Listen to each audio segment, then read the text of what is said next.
Metal Gear Solid, Guns of the Patriots. Translated by Nathan Collins.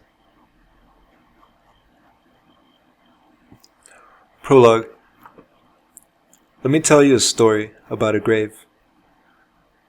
The lone man was placed in a bouquet beside a gravestone. No name was inscribed upon the stone, only the words, "In memory of a patriot who saved the world." This was, after all, a cemetery for the unknown, for those whose names could not be determined, for those whose identities were not permitted to be recorded. White flowers carpeted the cemetery grounds. Their name, the Star of Bethlehem, evoked the light of the kingdom of God, also a moniker shared with the trinket placed atop Christmas trees. But the graves in this potter's field belonged to those cast out from the light of heaven. Do you know why graveyards for the nameless are called potter's fields? The answer can be found within the book of Matthew. A repentant Judas brought back his 30 pieces of silver to the Jewish priest, but the priest turned him away, said it was his own problem, not theirs. Judas threw the silver coins to the temple floor, left, and hanged himself. The priest used the blood money to buy a field from a potter, which they turned into a graveyard for the travelers, for the exiled, and for the abandoned. A graveyard funded by Judas' betrayal. And so graveyards for the nameless are called potter's fields. The true patriot, exiled, her name stolen, her remains lost, left nothing behind but her gravestone. The stars of Bethlehem, virtuous and white, seemed to stand in memory of the grave's owner. The Joy. That was her name. She loved her country more than anyone, and her country was always in her thoughts.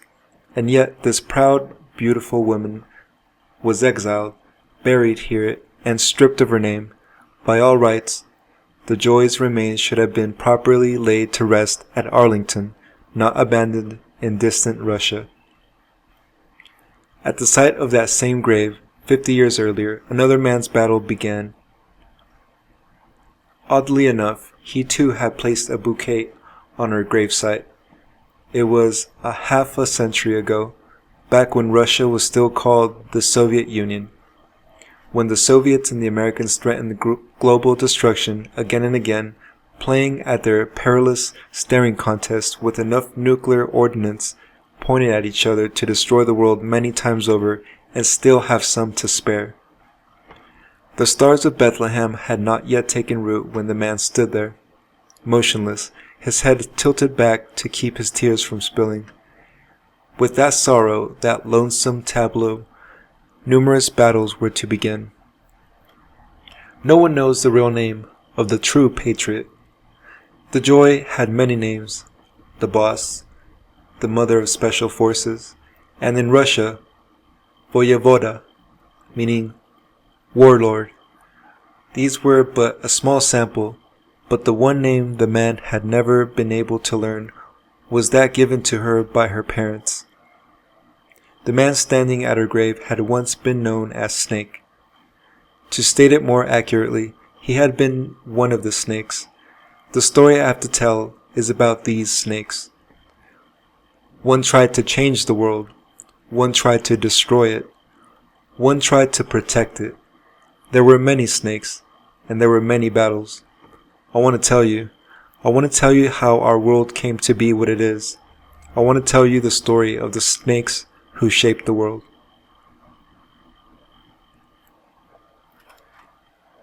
Act 1. Liquid Sun. Let me tell you a story about the snake I know best, the snake who was my friend, the snake who changed my life. Seated on the back of a crowded military truck, his AK-47 propped up beside him, he was smoking. Well, I wasn't there to witness it, not yet, but that man was never without his smokes. If any of the soldiers packed onto the flatbed minded the smoke, they didn't show it. They faced a far more imminent death than lung cancer, some decades down the road. For them to abstain from the simple pleasure of smoking would be absurd. Just minutes later, Their brains might be spilling onto the ground through holes punched through their skulls. Bullets might be rolling around inside their guts as they writhe in agony. Nothing would be as ridiculous as banning soldiers from smoking. The Nazis enacted the first nationwide tobacco ban as a measure of public health, but even Hitler couldn't keep it from the soldiers in the field. War and smoking come as a pair. The man exhaled smoke and squinted up at the sun, too far inland for the cool sea air to reach. The sun's harsh glare passed unimpeded through the crisp, dry air. Most of the soldiers had wrapped cloths around their heads to protect their vulnerable skin from the brazen sun and the sandstorms carried by the arid wind. The road was almost without exception unpaved. It was less a road than a tire trail. The single line of trucks, old and plain but rugged, followed the path.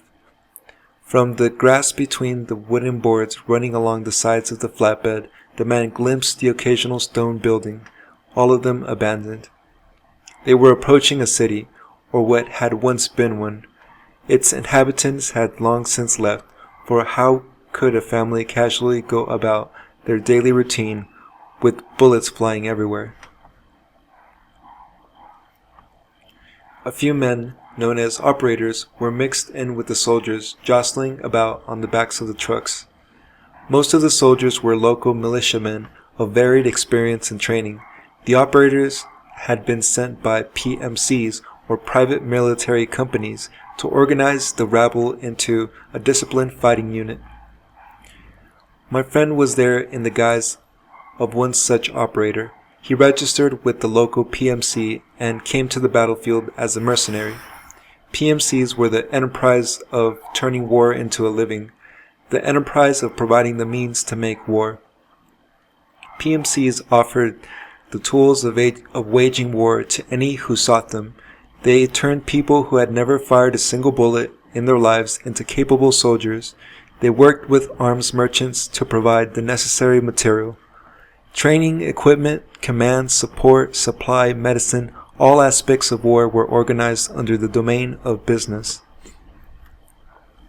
The actual act of the war itself was only one small fraction of the vast market. Even the operators were commodities in the battlefield marketplace, simply workers selling their labor. Only their work was combat and their workplace was the theater of war. Half a century ago, mercenaries existed as independent contractors. Even the largest groups of men were small squads, and they worked for whichever army would pay them.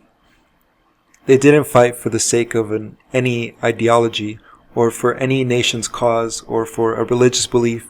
They fought for the money, and nothing else. Without any reason to band together out of loyalty, there was no means for them to organize. With the end of the Cold War, these outlaws began to form larger groups. The era of opposing superpowers capable of mutually assured destruction had passed, and small wars erupted around the globe. It was as though the hoops had fallen off a barrel. Some people hadn't been able to escape the historical grudges. Some zealously wanted to prove their God was absolute, and others, oppressed by hopeless poverty, gathered into armies. If we at least have guns, we can kill each other. With swords and axes and the like, people had to be close enough to watch their blade pierce helmet and skull. Unlike those primitive weapons, guns were tools for massacre and designed for ease of use. Just a squeeze of a trigger, and some distant foe would flop to the ground. But to make war with them, that's a different matter. For that, a soldier needs to undergo the right training, to be given the right equipment, and to learn how to execute the right strategy. The first company to begin filling those needs was a mercenary agency called Outer Haven. Considered to be the first PMC, Outer Haven was headquartered in a fortress in South Africa, from whence it dispatched mercenaries to conflicts around the world. Founded by a legendary mercenary who roamed the world's battlefields during the Cold War, the company was revolutionary. even when considering the history of conflicts that had followed World War II. In the chaos that came with the end of the Cold War, Outer Haven announced to the world that war didn't have to be between armies of nations. The man who had destroyed that organization was sitting in the military truck, an old soldier, exhaling cigarette smoke. He leaned against his propped up AK, ready to throw himself once more into the flames of war, wiping every last ounce of life out of his relentless, aging, improbable body. His name was David. He was the son of Big Boss, the legendary mercenary and founder of Outer Haven. David was also a legend.